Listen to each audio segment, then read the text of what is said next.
Hey guys, welcome back to a new video. Today we're going to be looking at another Z790 board. The last one we looked at was one from ASUS. It was the master board, which was just absolutely ridiculous in terms of specs and price and things. This one's a bit more down to earth. This is the ASUS ROG STRIX Z790-A Gaming Wi-Fi D4. A little bit of a mouthful, but this kind of sits in the category. It skirts the line between the Tough and the Prime series, the Tough being the more affordable range.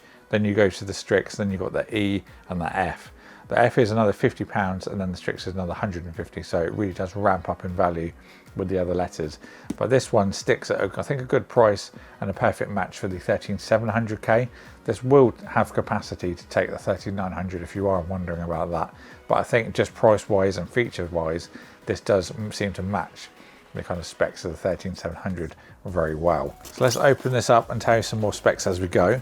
So the D4 of this board, meaning DDR4, so it's the older support, but it does mean you can get cheaper kits readily available. Supports up to 5,333 mega transfers per second, and that's a maximum of 128 gigabytes. We've got our Wi-Fi antennas here. Let's see if they're magnetic. They are, very nice.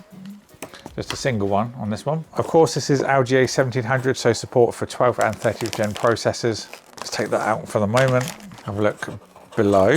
So we have an additional quick connect for an M.2. We've got what looks like a little silicon dot. Not really sure what that's for, but we'll have a look at that. Cable ties included. We've got another quick release for an M.2. A pad for a single-sided M.2. Another thermal pad, which I do love to see as I'm taking drives in and out using them in different systems. It can get a little bit worn down, so another one is a nice thing to see. Then last in the bags, we've got another couple of the little stickers for M.2s. There's an ROG keychain. We've got some documentation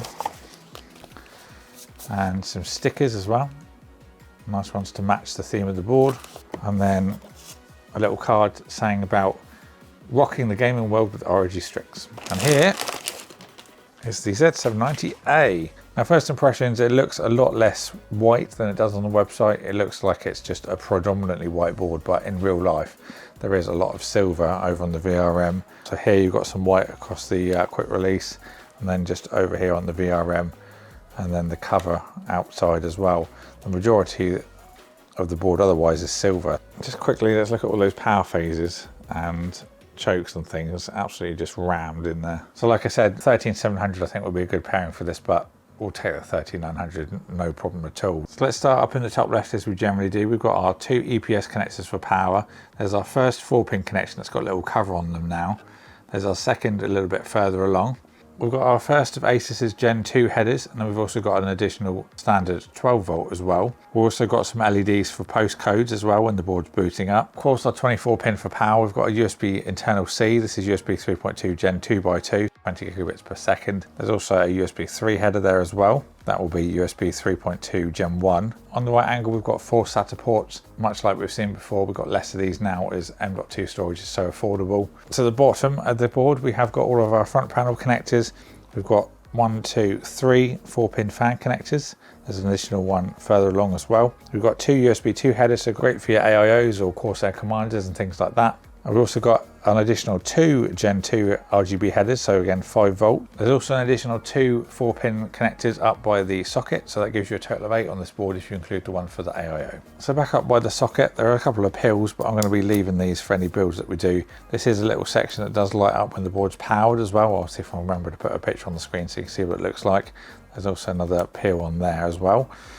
But we shall leave those. Of course, our ROG 1700 socket, as I mentioned, up to 5,333 on an overclock. That's using XMP. You can push it high if you want to go manually though, of course. Below the DIMM slots, we've got the quick release that ASUS are using on pretty much all their boards now, which is great to see.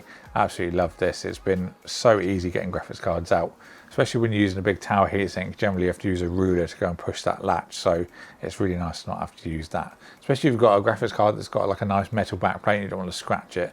Putting a sharp ruler in is the last thing you want to do, so that really does make a world of difference having that button on there. On that note of slots and things, let's look at what we have for options. So our first storage slot for M.2, this is a Gen 4, nice bit of aluminium. We've got a 110mm thermal pad on there, and there's also another 110 on the board itself as well. Now there is a Gen 4 slot, there isn't any Gen 5 storage support on this board, so that's just something to bear in mind if you're looking to maybe upgrade in the future. But Gen 4 storage is so fast nowadays anyway that, you know, the people that will need it will know. So of course we've got that Gen 5 PCIe slot I mentioned. There's an X1 slot. We've also got an additional 2 X16. These will operate at X4 bandwidth. So in this little one on the right hand side, we've got a 80mm slot. That again is Gen 4.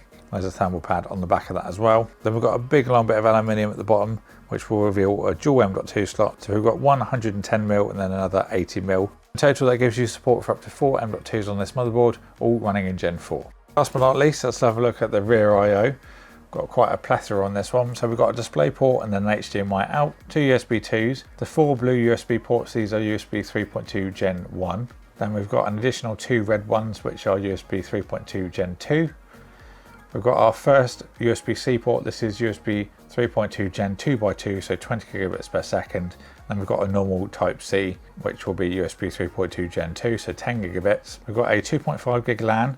We've also got Wi-Fi 6E antennas. It also does have Bluetooth on the board as well. Then we've got some audio at the bottom. And then we've got 2 little buttons, which I love to see. We've got a clear CMOS and a BIOS flash button, so you can upgrade without having to go into the BIOS itself. So there we go, guys. That was a look at the ASUS ROG STRIX Z790-A gaming Wi-Fi D4. I hope you enjoyed the video. Let me know what you think about this down in the comments box below.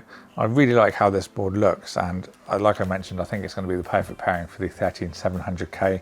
Can handle the 13900K for anyone that's wondering about that as well, if you want to go for the 24 core beast. But I think price wise and feature wise, this does sit at a good point before ramping up in price with the F and then the E models like I mentioned before. I'll leave the links for this in the description box below if you want to pick one up.